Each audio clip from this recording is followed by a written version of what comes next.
Okay sir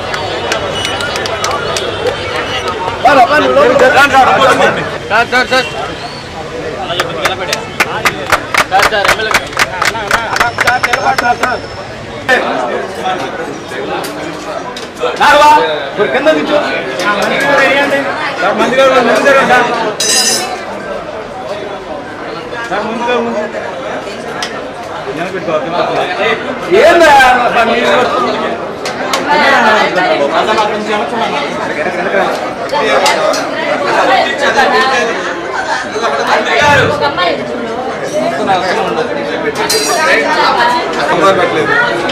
sambar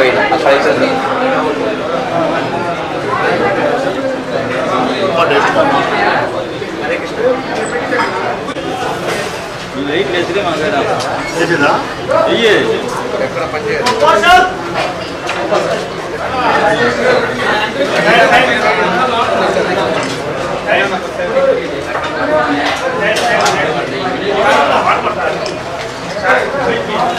పేదలకి పట్టెడు అన్నం పెట్టాలనేది ఆ రోజు అన్న ఎన్టీఆర్ గారి స్ఫూర్తితో కిలో ₹2 బియ్యం పథకాన్ని తీసుకొచ్చారు.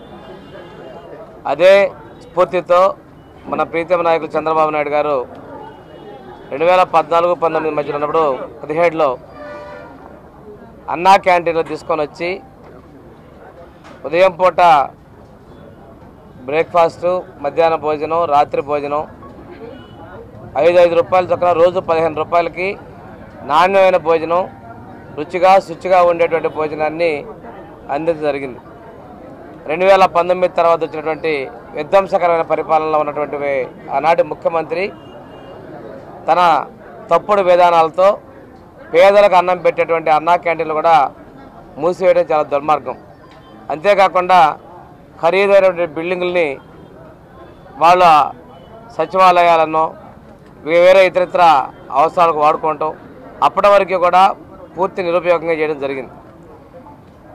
ఈరోజు మళ్ళీ పేదల కోసం వచ్చినటువంటి ఎన్డీఏ ప్రభుత్వం చంద్రబాబు నాయుడు గారి సారథ్యంలోని తెలుగుదేశం, జనసేన, బీజేపీ ప్రభుత్వాల యొక్క మేనిఫెస్టో ప్రకారం తిరిగి అన్నా క్యాంటీన్లు ప్రారంభించాలనుకోవడం, ఇవి నిన్న గౌరవ ముఖ్యమంత్రి గారు గుడివాడలో లాంఛనంగా ప్రారంభించారు.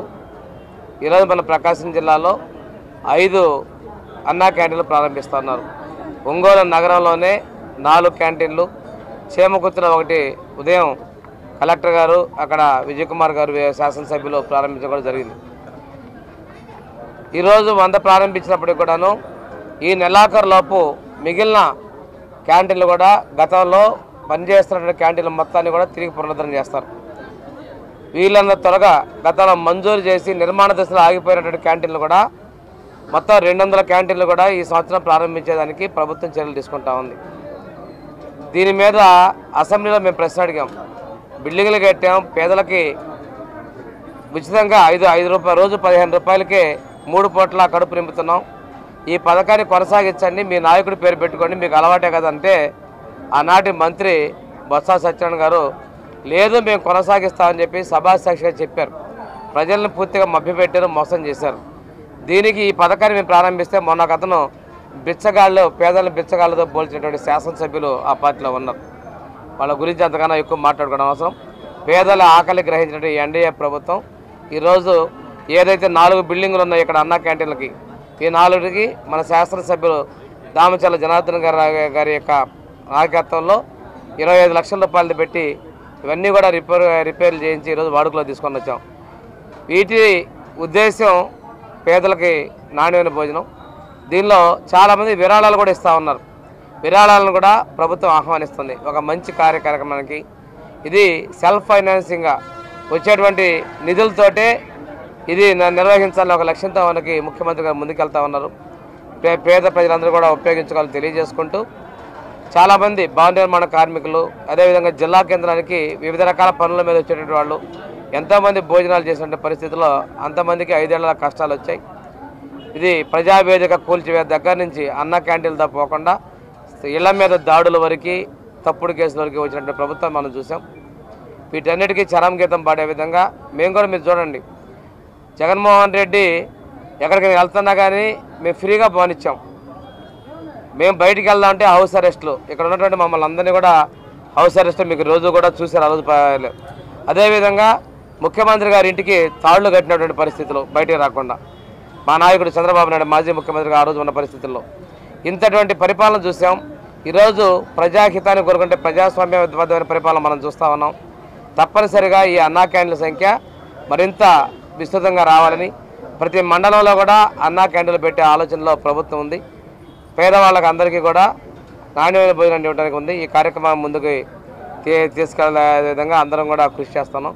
ఒంగోలులో ఒకేసారి 4 క్యాంటీన్లు ప్రారంభిస్తున్నందుకు శాసనసభ్యులు రామచల్ల జనార్దన్ రావు గారిని, అదేవిధంగా సంతృతులపాండి వర్గంలో చేమగుర్తులా ప్రారంభిస్తున్నందుకు విజయ్ కుమార్ గారిని అభినందిస్తూ ఈ కార్యక్రమం మన జిల్లాలో కూడా బాగుండాలనేటువంటి ఆశించినటువంటి చొరవ చూపి పూర్తి చేసిన విధంగా చర్యలు తీసుకున్నటువంటి కలెక్టర్ గారికి కూడా నేను ధన్యవాదాలు తెలియజేసుకుంటూ ఈ పథకానికి అవసరమైతే సూచనలు సలహాలు ఇవ్వండి, అంతేగాని భోజనానికి వచ్చేటువంటి పౌరుల మీద మీరు చిన్న చూపుగా మాట్లాడటం మీ పార్టీకి తగదని చెప్పేసి వైసీపీ ప్రభుత్వానికి నేను హెచ్చరికలు చేస్తూ ఈ కార్యక్రమాన్ని విజయవంతం చేయాలని కోరుకుంటూ సెలవు తీసుకున్నాం.